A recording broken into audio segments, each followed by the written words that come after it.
Bon voilà, il est 6h30 du matin, il fait -2, entre -2 et -3 degrés sur le port des Sables d'Olonne et on vient de se garer et on va aller voir ce qui se passe du côté du village.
On nous donne des infos dans l'oreillette de 3 minutes pour cette arrivée, ce franchissement de ligne ici au lever de soleil, au Sable d'Olonne, avec Catherine. Et on aperçoit d'ailleurs le début du lever du soleil. Alors moi, ce qui m'a fait plaisir, c'est que même s'ils sont dans des cockpits fermés, etc., on a senti que les marins étaient encore toujours émus des levées, des couchers de soleil, et combien de photos nous ont-ils envoyées. Et voilà, ça fait plaisir parce que cette émotion que nous procure vraiment ce Vendée Globe, c'est une course, c'est une régate planétaire. Du bas, la voici, la bouée du Nouk. À moins de 100 mètres de l'arrivée, Charlie Dalin et son Massif Santé Prévoyance qui déboule à l'issue de 64 jours de mer.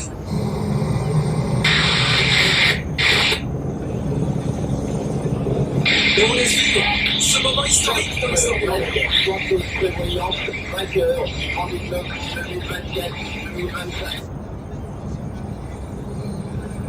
Et il peut exulter Charlie Dalin qui s'impose dans ce Vendée Globe, la 10e édition, l'histoire sous nos yeux, l'histoire du Vendée Globe en direct, du Vendée Globe avec cette émotion pour lui qui les a cachés longtemps, souvent, on en parlait tout à l'heure. Mais là, cette fois, avec ce qui s'est passé en 2020, cette première place sur la ligne, mais deuxième place au classement, il a assumé son statut de favori. Charlie Dalin, il peut lever les bras. Et voilà, Charlie Dalin aura passé la ligne d'arrivée à 8h24 exactement. Mais il faudra attendre 14 heures pour cause de marée basse pour qu'il puisse remonter le fameux chenal des Sables d'Olonne. Ce qui nous laissera le temps, après une petite balade dans le quartier de la Chaume, de déjeuner tranquillement dans un petit restaurant fort sympathique, avant de reprendre une place près du chenal et de le voir remonter sous les cris de la foule.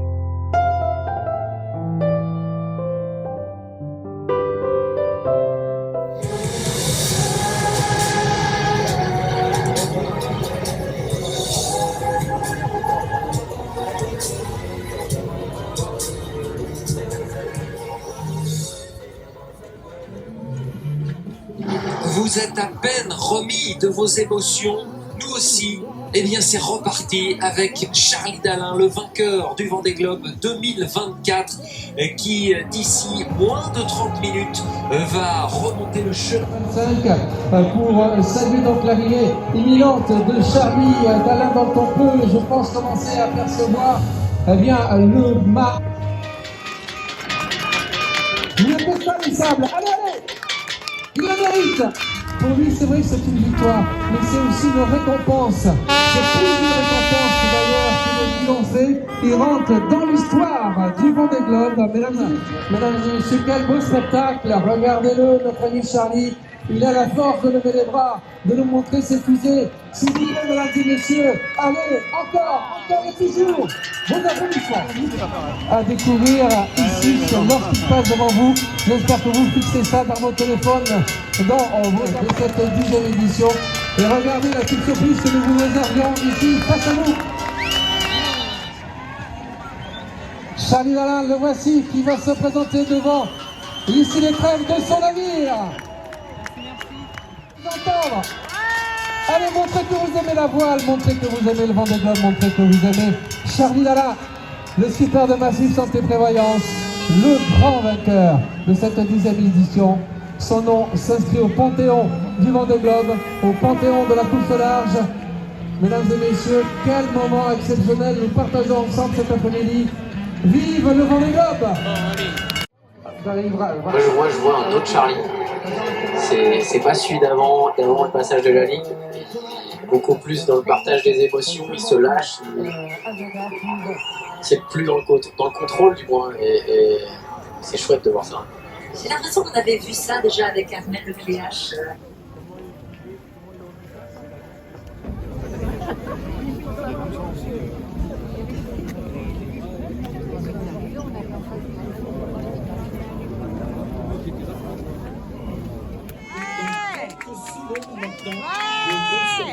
Pour l'accueillir comme il le mérite. Avec l'ensemble des élus qui seront à nos côtés.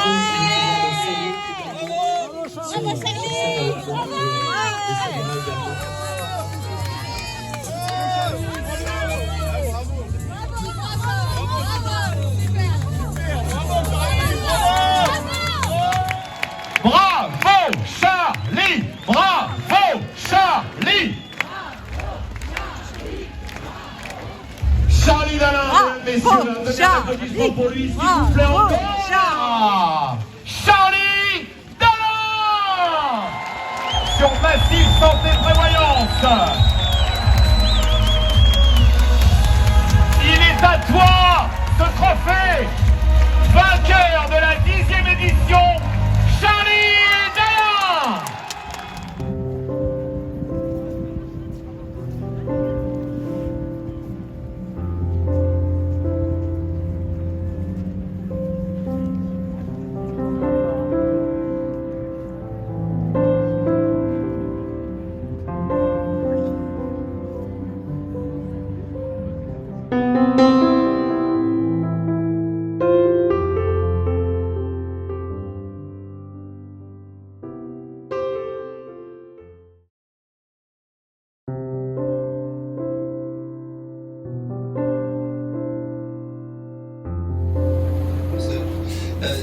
Cette arrivée pour Johan Richaud qui a offert un duel somptueux avec Charlie Dalin.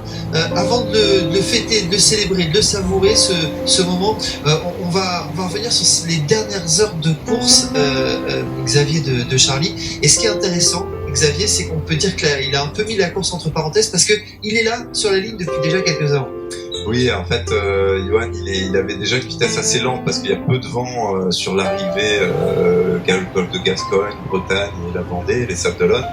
Donc déjà une arrivée un petit peu lente et il avait une arrivée prévue, une ETA, Estimate Time Arrival, cette nuit, en plein milieu de la nuit, à un moment où la marée n'était pas idéale, à un moment où l'accueil ne pouvait pas être non plus idéal.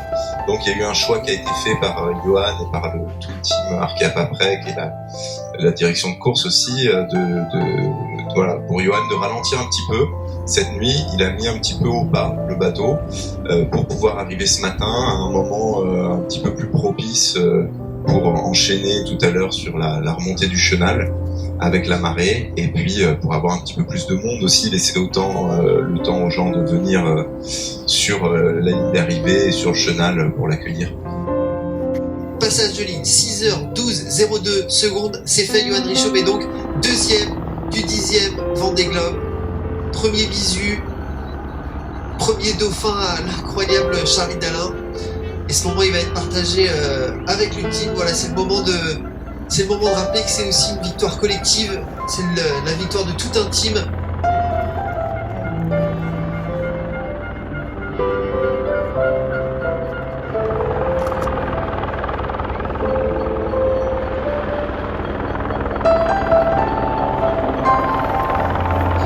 pour cette deuxième place au Vendée Globe, deuxième place du 10e Vendée Globe. Pour un bisu, Johan Richomme et cette foule qui s'est donné rendez-vous comme à chaque grande arrivée. On rappelle le plaisir d'être ici 4 ans après une édition marquée par le Covid-19 où la foule ne pouvait pas accueillir les héros, les marins et les Sablais, les Vendéens et tous les amateurs de vol peuvent se rattraper depuis hier et ça fait des frissons ces images.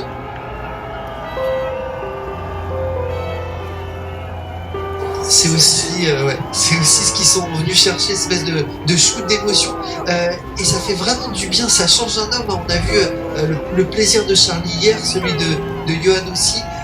Ça porte ces moments-là, ça reste gravé. Ouais, c'est vraiment génial d'avoir ce soutien, cet engouement, de cet accueil. Ça réchauffe le cœur, ça donne envie on se dit, oui, je l'ai fait, j'ai bien fait de le faire, et les gens sont là pour me saluer, pour saluer l'arrivée. Quand c'est le départ, pour encourager au départ, et donc c'est extraordinaire, c'est un moment vraiment à savourer pour les skippers qui ont fait le tour du monde, qui ont fait ce Vendée Globe. Ils ont largement mérité ce petit bain de foule, ce petit moment de ferveur, après toute difficulté pour réussir à boucler la boucle. Il a parcouru ce Vendée Globe en 65 jours, 18 heures, 10 minutes et 2 secondes. Mesdames et messieurs, un tonnerre d'applaudissements pour Johan Richomme!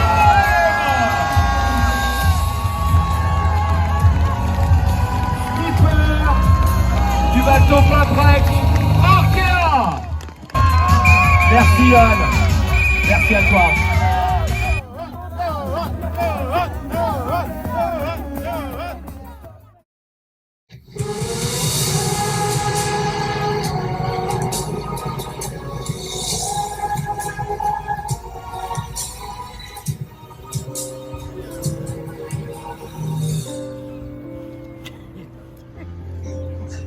Le retour de l'enfant du pays, Sébastien Simon, 3e du Vendée Globe, est en train de rentrer d'ici quelques instants dans le chenal des Sables d'Olonne qu'il connaît par cœur. Et on va commenter cette arrivée dans le chenal, cette remontée de chenal, alors que l'arrivée c'était justement à 1h27. Vous l'avez peut-être suivi en direct avec toi, Xavier, Antoine Grenapin également aux commentaires.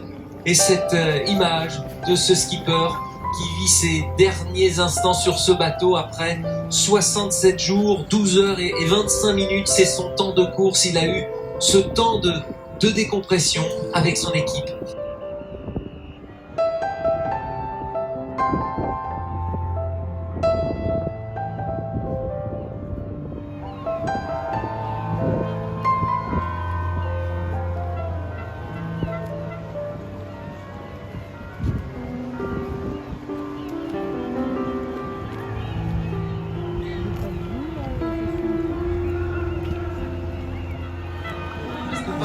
Pour saluer encore le plus possible ce public sablais à ce lever du soleil, un bateau qui allait le plus lentement possible pour prolonger ce moment. On ne peut pas être à l'arrêt, l'IMOCA, sinon il n'est plus manœuvrable, ça devient dangereux.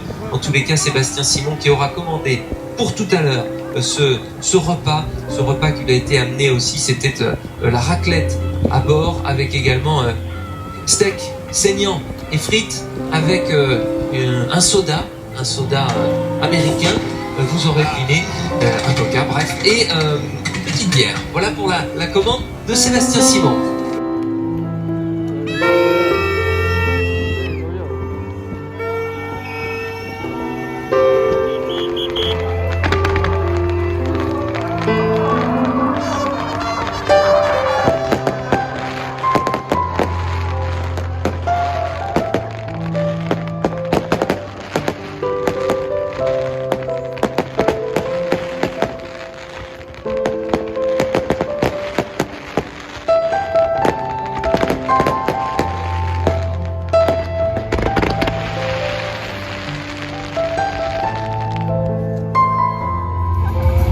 Du champagne pour le marin, du champagne pour le bateau, du champagne pour l'équipe.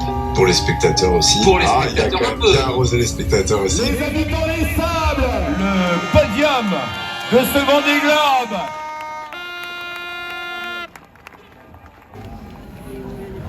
Voilà Charlie Dalin qui est venu saluer bien évidemment l'arrivée de Sébastien Simon. Allez, on tape dans les mains, on se chauffe s'il vous plaît. Je veux vous entendre. Pour celui qui désormais détient le record des 24 heures en IMOCA et qui en 67 jours, 12 heures, 25 minutes, 37 secondes vient de prendre la 3e place de ce Vendée Globe 10e édition. Mesdames et messieurs, Sébastien Simon.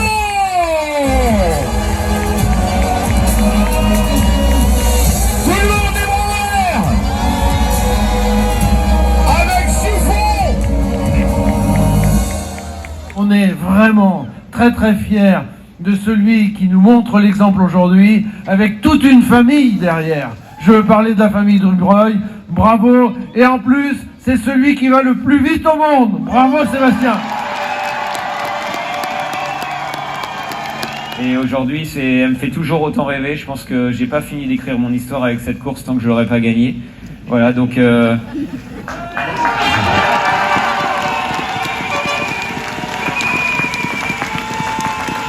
Donc c'est pas fini. Le plus beau moment de cette course, c'est quoi? C'est le record, c'est le passage au horn, c'est d'avoir été en tête un moment, c'est quoi? Je peux pas choisir, il y a tellement de bons moments. Le départ, c'était une vraie claque. J'avais oublié que le Vendée Globe, c'était ça. C'est incroyable. Voilà, il y a mes amis qui sont là, qui sont complètement fous, qui étaient aussi là à l'arrivée. C'est un moment fabuleux. Le record des 24 heures. Le départ qui a été magique. La famille Dubreuil qui m'a accompagné jusqu'à 40 000. Il ne restait plus que 2 bateaux plaisanciers sur le plan d'eau. 40 000 plus loin, c'était eux. Voilà, c'était aussi eux les premiers à mon arrivée, 15 000 au large, par un froid polaire. Le sud, je sais pas quoi en dire parce que j'ai rien vu tellement c'est allé vite et tellement on était enfermés dans nos bateaux.